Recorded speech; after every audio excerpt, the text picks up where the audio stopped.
Hello students, I am Dr. Amit Bhatnagar, working as Senior Research Officer in the Department of Agronomy at GB Pant University of Agriculture and Technology, Pantnagar, Uttarakhand. आज हम discuss करेंगे types of micronutrient fertilisers and micronutrients are very important and they require in small quantity में ज़रूरत है और soil इसको supply करती है। बट जब हम क्रॉपिंग सिस्टम लेते हैं, रेगुलर क्रॉप्स लेते हैं और इन फर्टिलाइजर्स को ना डालें तो सॉइल में उसकी कमी हो जाएगी। तो that's why we have to apply micronutrient fertiliser after some time. तो ऐसा भी नहीं इसका रेगुलर यूज़ करना है, क्योंकि जरा सी भी अमाउंट बढ़ी तो टॉक्सिसिटी हो सकती है। तो माइक्रोन्यूट्रिएंट्स का जो एप्लीकेशन है वो बिल्कुल सॉइल टेस्ट के बेस पे ही होना चाहिए, नहीं तो टॉक्सिसिटी होने पे उसका एडवर्स इफेक्ट आ सकता है। तो ये तो हमने पढ़ा है पहले कि एनपीके फर्टिलाइजर्स होते हैं और डिफरेंट टाइप्स के होते हैं, लेकिन माइक्रोन्यूट्रिएंट्स के बड़े लिमिटेड फर्टिलाइजर्स हैं और वो किस टाइप्स के हैं इसको आज हम स्टडी करेंगे। और ये नॉर्मल फर्टिलाइजर की तरह क्यों नहीं होते हैं इसको भी आज हम डिस्कस करेंगे। तो देखिए, माइक्रोन्यूट्रिएंट्स में जो है हमारे FeCu, Mn, Zn ये मेटेलिक हैं, फिर बोरोन है, मोलिब्डेनम है और क्लोरीन है, ये और निकिल है। इसमें जो हम फर्टिलाइजर्स यूज़ करते हैं जनरली क्लोरीन और निकिल के लिए यूज़ नहीं करते, क्योंकि क्लोरीन जो है एज ए क्लोराइड काफ़ी फर्टिलाइजर्स में रहती है, तो उससे उसकी अवेलेबिलिटी हो जाती है। दूसरा, निकिल की बहुत लिमिटेड क्वांटिटी की ज़रूरत होती है और निकिल भी एज ए कंस्टिट्यूएंट और एज ए इम्प्योरिटी रहता है मैन्युफैक्चरिंग में, तो इसकी भी ज़्यादा ज़रूरत नहीं होती है। तो मेन जो फर्टिलाइजर्स हैं वो हैं FeCu, Mn, Zn और बोरोन एंड मोलिब्डेनम। बोरोन में भी देखिए कि जो बोरेक्स है, सोडियम का जो है Na2NA4B2O7 इसको यूज़ किया जाता है, और मोलिब्डेनम में अमोनियम मोलिब्डेट और सोडियम मोलिब्डेट को यूज़ किया जाता है। तो बोरोन की चॉइस बहुत कम है, क्योंकि सोडियम का बोरेक्स साल्ट हमें यूज़ करना है। और दूसरा, मोलिब्डेनम में अमोनियम मोलिब्डेट या सोडियम मोलिब्डेट यूज़ करते हैं। तो मेनली जो हमारे साल्ट हैं जो यूज़ किए जा रहे हैं या जो माइक्रोन्यूट्रिएंट फर्टिलाइजर्स हैं वो हमारे हैं FeCu, Mn, Zn। और बोरोन का मैंने आपको बता ही दिया है कि इसके लिए क्या है, बोरेक्स यूज़ करते हैं, Na2B4O7 ये साल्ट, इसके साथ हाइड्रेटेड कई फॉर्म हैं, या बोरिक एसिड भी यूज़ करते हैं H3BO3। और मोलिब्डेनम के लिए जो है अमोनियम मोलिब्डेट या सोडियम मोलिब्डेट यूज़ करते हैं, सोडियम या अमोनियम मोलिब्डेट। तो ये आपको याद रखना है, मोलिब्डेट MO4। तो ये आप दो याद रखिए कि इसके लिए बोरेक्स जाना है और उसके लिए मोलिब्डेट आयन जाने हैं। अब क्लोरीन को यूज़ नहीं कर रहे हैं और निकिल के फर्टिलाइजर्स यूज़ नहीं कर रहे हैं, क्योंकि ये काफ़ी क्वांटिटी में दूसरे फर्टिलाइजर से अवेलेबल हो जाते हैं। तो मेनली हमारे कौन से बचे, ये मेटेलिक कैटायंस बचे। और जो हम ये मेटेलिक कैटायंस होते हैं, तो देखिए ये होते हैं प्लस, डबल प्लस में भी होता है, मतलब फेरस और फेरिक होता है, कॉपर डाइवेलेंट होता है, मैग्नीज की तो बहुत बैलेंसी चेंज होती हैं, Mn से लेकर टेट्रावैलेंट तक हो जाती हैं, +4 तक हो जाता है। इस तरह से जिंक जो है डाइवेलेंट है। तो ये बहुत रिएक्टिव है और जब इनको सॉइल में अप्लाई करते हैं हम, तो ये इतने रिएक्टिव है ये कैटायंस कि दूसरे आयंस के साथ रिएक्शन कर लेते हैं, तो ये इनसॉल्युबल हो जाते हैं, प्रेसिपिटेट कर जाते हैं, इनसॉल्युबल कंपाउंड्स बनाते हैं, तो इनकी एबिलिटी बहुत कम हो जाती है। तो जिस तरह से हम नाइट्रोजन फर्टिलाइजर यूज़ करते हैं या फास्फेटिक या पोटेशिक, उस तरह से इनको हम यूज़ नहीं करते हैं, क्योंकि जब हम मान लीजिए जिंक सल्फेट को सॉइल में डालेंगे या मैग्नीज सल्फेट को डालेंगे, तो ये क्या करेगा, ये तुरंत रिएक्शन करेगा और इसकी एबिलिटी बहुत कम हो जाएगी। तो मैग्नीज सल्फेट डालने से भी यही प्रॉब्लम होती है, कॉपर सल्फेट से, फेरस सल्फेट से। तो इनकी जो रिएक्टिविटी है बहुत ज़्यादा है। हालांकि इनके साल्ट यूज़ किए जाते हैं, ऐसा नहीं है इनके साल्ट यूज़ नहीं किए जाते। तो इनके जो साल्ट हैं सॉइल में जो करते हैं दूसरे तरीके से करते हैं और इनका फोलियर किया जाता है। तो फोलियर से क्या होगा, इनकी जो रिएक्टिविटी सॉइल की वो बच जाती है और सीधे प्लांट से ये अवेलेबल हो जाते हैं, लीफ पे अप्लाई करेंगे। तो अब हम इनके ये देखें कि ये जो फर्टिलाइजर्स हैं माइक्रोन्यूट्रिएंट्स के, वो कौन कौन से हैं। हालांकि इनका सॉइल एप्लीकेशन किया जाता है साल्ट का एज सच, लेकिन दूसरे तरीके के साल्ट भी दूसरे तरीके के फर्टिलाइजर बनाए जाते हैं जो सॉइल में अप्लाई किए जाते हैं। तो आज हम इसको डिस्कस करेंगे कि कौन कौन से ऐसे फर्टिलाइजर्स हैं माइक्रो न्यूट्रिएंट के। तो ये आप समझ ही गए होंगे कि मेनली FeCu, Mn, Zn के ही फर्टिलाइजर्स की मैन्युफैक्चरिंग ज़्यादा है, क्योंकि इनके साल्ट ज़्यादा बन सकते हैं और बोरोन की और मोलिब्डेनम की चॉइस बहुत ज़्यादा नहीं है। इसलिए जनरली एग्जामिनेशन में बोरोन का पूछा जाता है कि बोरेक्स किसका फर्टिलाइजर है, बोरोन का। अब हम अगर देखें तो जो साल्ट्स, इनऑर्गेनिक साल्ट्स हैं, इसको हम यूज़ करते हैं। और मैंने भी आपको बताया था कि ये जो हम साल्ट यूज़ करते हैं, तो जब हम सॉइल में डालते हैं साल्ट तो क्या होंगे, ये आयनाइज होंगे और आयनाइज होने के बाद अलग अलग बनेंगे। जैसे जिंक सल्फेट डाला, जिंक अलग हो जाएगा, सल्फेट अलग हो जाएगा, फिर सॉइल के साथ रिएक्शन करते हैं। तो इसके लिए हम क्या करते हैं कि इसलिए बैंड अप्लाई हमको करना चाहिए, माइक्रो फर्टिलाइजर को पूरी सॉइल के साथ नहीं मिलाना चाहिए और बड़ा इसमें केयर की जरूरत है। अगर सॉइल में फिक्सेशन कैपेसिटी ज़्यादा है तो फिर सॉइल एप्लीकेशन नहीं करना चाहिए, फोलियर अप्लाई करना चाहिए। तो जो साल्ट्स हैं जो बनते हैं, ये मेनली होते हैं सल्फेट साल्ट, सल्फेट जैसे zinc sulphate, copper sulphate, manganese sulphate, ferrous sulphate, और ये जो है चारों के लिए होते हैं FeCu, मैग्नीज एंड जिंक। और क्लोराइड के साल्ट होते हैं, क्लोराइड साल्ट, ये जो है मैग्नीज और आयरन के लिए है, manganese chloride and ferrous chloride. तो याद रखना है आपको, सल्फेट चारों के हैं लेकिन क्लोराइड जो है वो आयरन और मैग्नीज के ज़्यादा कॉमन है। फिर देखिए जो ऑक्साइड्स होते हैं, जैसे जिंक ऑक्साइड है या मैग्नीज ऑक्साइड है, ये इनसॉल्युबल होते हैं, लेकिन अगर इनका एसिडुलेशन कर दिया जाए, किसी एसिड के साथ ट्रीट कर दिया जाए, तो इनकी सॉल्युबिलिटी कुछ बढ़ जाती है। तो जो बनता है, जैसे जिंक ऑक्साइड है, जिंक ऑक्साइड को जब हम सल्फ्यूरिक एसिड से ट्रीट कराएंगे तो ये कॉम्बिनेशन बनेगा जिंक सल्फेट के साथ। तो इसमें देखिए ऑक्साइड्स भी हैं और सल्फेट भी हैं, तो ये कहलाते हैं ऑक्सी सल्फेट, ऑक्सी सल्फेट। इसी तरह से ये मैग्नीज के लिए है MnO2 प्लस MnSO4, तो ये ऑक्सी सल्फेट्स हुए। तो जो इनऑर्गेनिक साल्ट्स हैं मेनली कौन से हैं, नंबर 1 सल्फेट्स हैं, नंबर 2 क्लोराइड है और नंबर 3 ये ऑक्सी सल्फेट्स हैं। तो ये 3 तरह के साल्ट्स जो हैं माइक्रोन्यूट्रिएंट्स फर्टिलाइजर में यूज किए जाते हैं। अब आपको ये क्लियर हो गया होगा, किसी एग्जामिनेशन में पूछा सकता है कि ऑक्सी सल्फेट्स मेनली किसके लिए है, तो किसके लिए है, वो जिंक और मैग्नीज के लिए है। तो इन जनरल इसको कॉपर और आयरन के लिए यूज नहीं करते हैं ऑक्सी सल्फेट्स को। इसी तरह से क्लोराइड्स भी जो है, सॉरी ये आयरन नहीं है, ये जिंक है, जिंक क्लोराइड है और मैग्नीज क्लोराइड है, इसको करेक्ट कर लीजिएगा, आयरन नहीं जिंक है ये। तो ये जो क्लोराइड है वही ऑक्सी सल्फेट्स यूज किए जाते हैं। तो जब इनको हम फर्टिलाइजर को डालते हैं तो सॉइल में जाएंगे, पानी में जाकर के डिसॉल्व होंगे और अलग अलग फॉर्म में चले जाएंगे। जैसे जिंक सल्फेट और जिंक प्लस प्लस में चला जाएगा, SO4 अलग हो जाएगा। तो इसी तरह से जो है अब इसको रूट एब्जॉर्ब कर लेती है, अगर एब्जॉर्ब नहीं किया तो इनके फिक्सेशन के चांसेस ज़्यादा हैं। इस कारण से इनसे फिक्सेशन अगर सॉइल में ज़्यादा है तो इनको हम फोलियर स्प्रे करते हैं। तो जनरली 1 से 2% तक का स्प्रे करते हैं, 2% से ज़्यादा कोई स्प्रे हम नहीं करते हैं, नहीं तो साल्ट इंजरी होने का चांस है। तो जनरली जो है 1% तक का हम करते हैं, 0.5 से 1% तक का, लेकिन 2% से ज़्यादा नहीं करना चाहिए। यूरिया का भी मैक्सिमम 2% तक ही करते हैं। तो जनरली जो है ये 0.5 से 1% तक के साल्ट फोलियर स्प्रे किए जाते हैं। तो जो पहला मैंने आपको बताया इनऑर्गेनिक साल्ट्स। दूसरा जो है वो है चिलेट्स।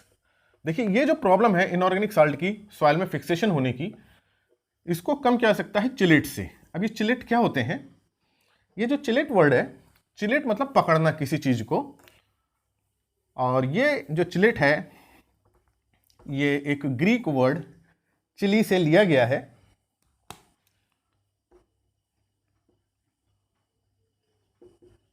चिलेट्स ये ग्रीक वर्ड है एक,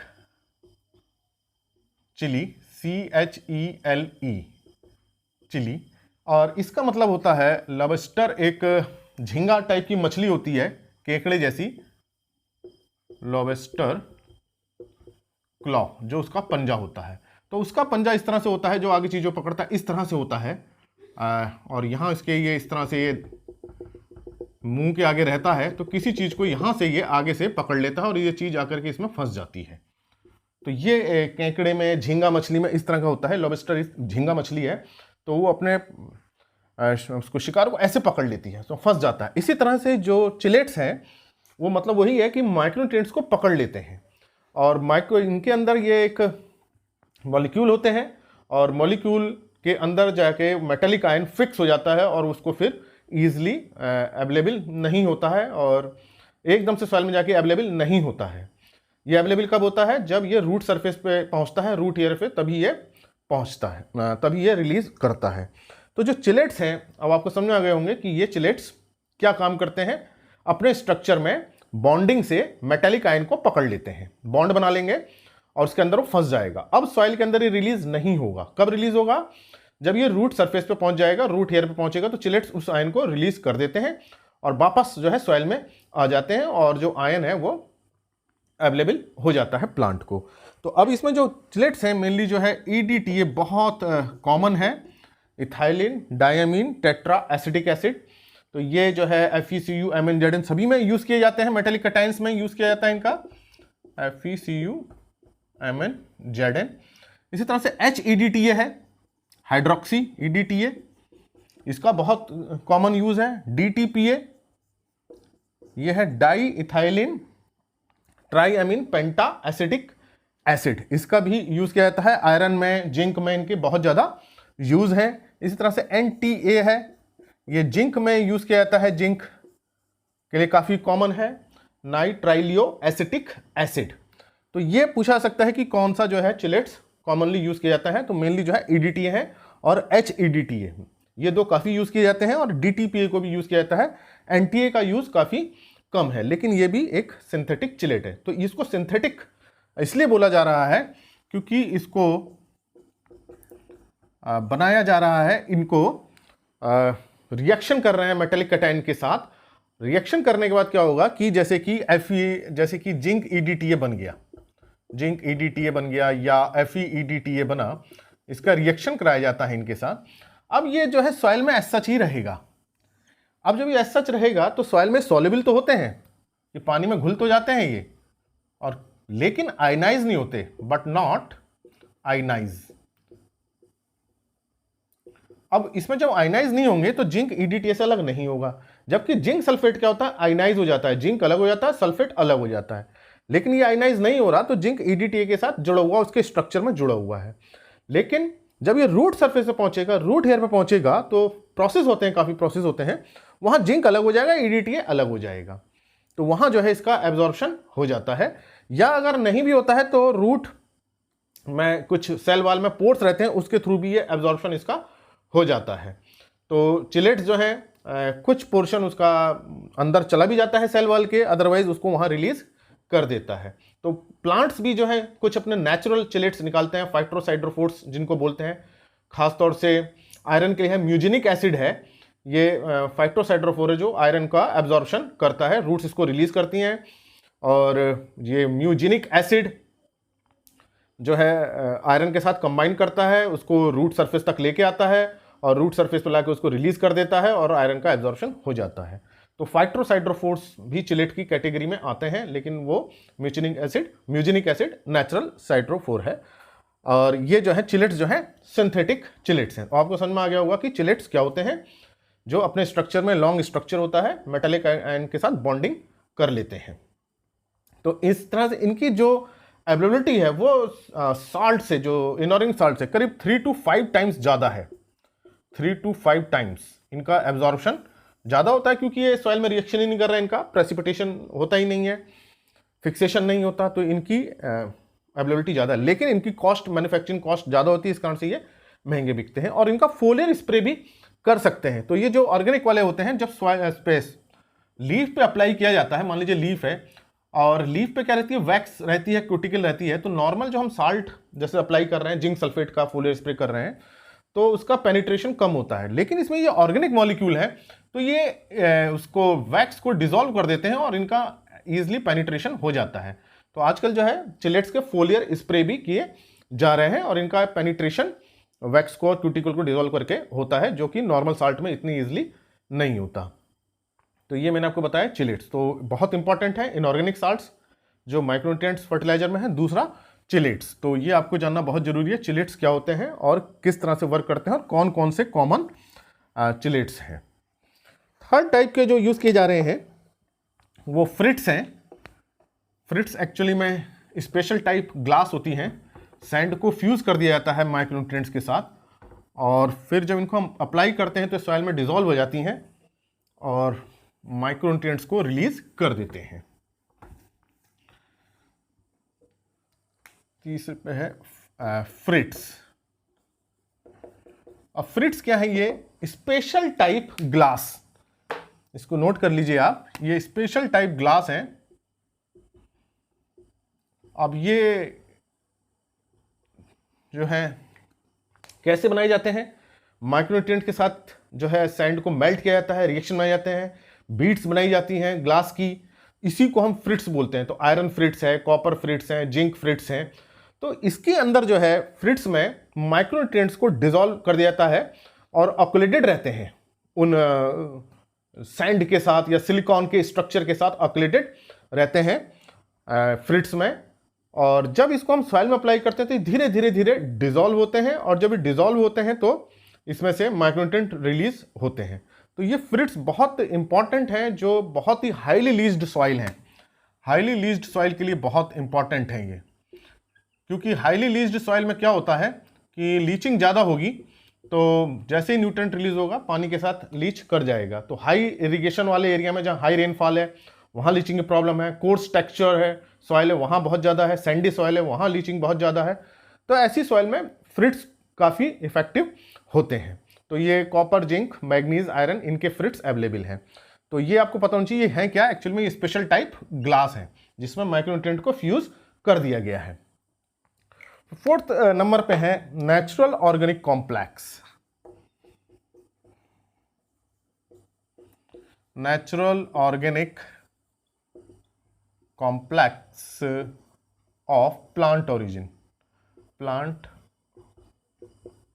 ओरिजिन, इसमें क्या है कि जो वुड पल्प है, जो पेपर इंडस्ट्री है, उससे कुछ बाई प्रोडक्ट निकलते हैं। वुड पल्प से कुछ बाई प्रोडक्ट्स हैं, और ये जो है डेफिनेटली नेचुरली, चूंकि ये वुड से, लकड़ी से बनाए जा रहे हैं पेपर मिल में, पेपर इंडस्ट्री में, तो ये नेचुरल कंपाउंड्स होते हैं।